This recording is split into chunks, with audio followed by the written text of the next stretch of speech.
Praise the Lord Jesus Christ. எனக்கு அன்பார்ந்த தேவஜனங்களே, encourage by Holi spirit இந்த சீரீஸ்க்கு நான் உங்களை வரவேற்கிறேன். ஆண்டவருக்கு நான் மிகவும் மனதார நன்றி சொல்கிறேன். என்னோட கூட அப்போஸ்தலர் ஆக்ட்ஸ் சாப்டர் 2, அப்போஸ்தலர் 2வது அதிகாரம் 43வது வசனம் எடுத்துக்கோங்க. எல்லோருக்கும் பயம் உண்டாயிற்று, அப்போஸ்தலர்களாலே அநேக அற்புதங்களும் அடையாளங்களும் செய்யப்பட்டது. ஆமீன். என்னவா எல்லாருக்கும் பயம் உண்டாயிடுது. ஏன்? அப்போஸ்தலர்களால், அதாவது இயேசு கிறிஸ்துவோட சீஷர்களால் என்னாச்சு? அநேக அற்புதங்கள் அடையாளங்கள்லாம் நடந்தது. இது எப்படி நடந்தது? ஆவியானவர், நம்ம படித்தோம் இல்லையா? ஆவியானவர் அவர் மேலே வந்து தங்குவாங்க. நம்ம அப்போஸ்தலர் 1வது அதிகாரத்தில் 2வது அதிகாரம் பார்ப்போம். ஸோ இயேசு கிறிஸ்து சொன்னார் இல்லையா, பலத்தின் ஆவியானவர் உங்கள் மீது வந்து இறங்கும் வரைக்கும் நீங்கள் இந்த இடத்துலையே தங்கி இருங்கங்கடிச்சு. அப்போ அவங்க அந்த இடத்துல தங்கி இருக்கடிச்சு ஆவியானவர் அப்படியே அவங்க மேலே வந்து பொழிந்தார் பெந்தெகோஸ்து நாளில், இல்லைங்களா? ஸோ அந்த அனுபவம் அவங்களுக்கு கிடைச்சதுக்கப்புறம் அவங்களால சும்மா இருக்க முடியல. அவங்க மூலியமா தேவநாம மகிமைப்படும்படி ஆவியானவர் ஒவ்வொருத்தரையும் கொண்டு அற்புதங்களையும் அடையாளங்களையும் செஞ்சு தேவநாமத்தை மகிமைப்படுத்தினார். ஆமீன்.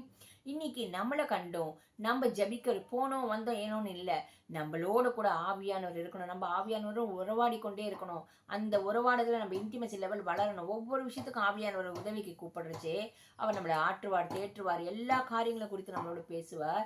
என்னத்தை பேசணும், எப்படி நடக்கணும்னு. அப்போ நம்ம அவரை சார்ந்திருக்கச்சு நம்மளையும் கொண்டவர் எதற்காக? தேவராஜ்யம் கட்டும்படியாக அநேக அற்புதங்களையும் அநேக அடையாளங்களையும் செய்வார். எதற்காக? ஜனங்கள் அதை கண்டு கர்த்தராகிய ஆண்டவராகிய இயேசு கிறிஸ்துவை விசுவாசித்து ரட்சிப்புக்குள்ள வரும்படியாக.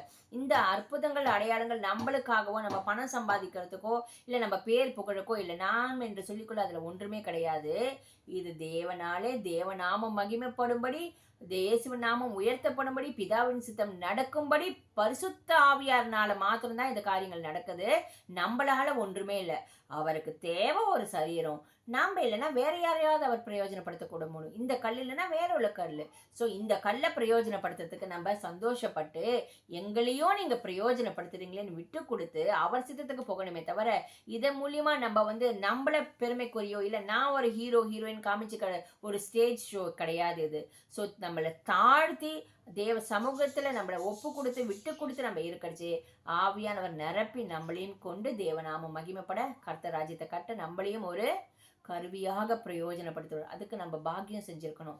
அப்படிப்பட்ட பாக்கியத்தை நம்ம இழந்துடாதபடிக்கு இன்னைக்கு நீங்கள் ஏதாவது ஒரு சுய லாபம் கருதி ஏதாவது ஆவியானவர் கொடுத்த வரங்களை வச்சு நீங்கள் வேறு வேறு மாதிரி செய்யறீங்கன்னா இன்னைக்கு மனம் திரும்புங்க. ஆவியானவரோட ஒப்புரவாயிடுங்க. உங்கள் நேம்காகவோ, உங்கள் ஃபேம்காகவோ, பணத்துக்காகவோ இல்லை. கர்த்தர் ராஜ்யம் கட்டப்படணும். ஆத்துமாக்கள் மனம் திரும்பணும். ஆத்துமாக்கள் அறுவடையாகணும். இயேசு கிறிஸ்துவோட ரட்சிப்புக்குள்ள வரணும். தேவநாம மகிமைப்படணும். இது மட்டும்தான் நம்ம கோலாக இருக்கணும். ஆமீன். நம்ம ஜெபிக்கலாம். எங்கள் அன்பின் பரலோக தகப்பனே, உம்மை துதிக்கிறோம், ஸ்தோத்திரிக்கிறோம்ப்பா. அன்றைக்கு பெந்தெகோஸ்து நாளில் ஆண்டவர் ஏற்பட்ட அனுபவம் போல ஆண்டவர் எங்கள் ஒவ்வொருக்குள்ளும் அந்த அனுபவத்தை தரும்படியாகவும், எங்களை கொண்டும் தேவனுடைய நாம மகிமை கண்ட அற்புதங்கள் அடையாளங்கள் நடக்கும்படியாகவும், ஆவியானவர் எங்களுக்குள்ள கிரியை செய்யும்படியாகவும், நாங்கள் எங்கள் ஆத்மாவையும் இழந்து விடக்கூடாது, மற்ற ஆத்மாக்களும் இழந்து போகாதபடி கர்த்தர் ராஜ்யத்தை கட்டும்படியாக ஆவியானவரை எங்களை கொண்டு அற்புதம் அடையாளங்களை செய்து தேவநாமத்தை மகிமைப்படுத்திக் கொள்ளும்படி எங்களை தாழ்த்தி அர்ப்பணிக்கிறோம். இது நாங்கள் என்று சொல்லி எங்களுக்கு ஒன்றும் இல்லை ராஜா.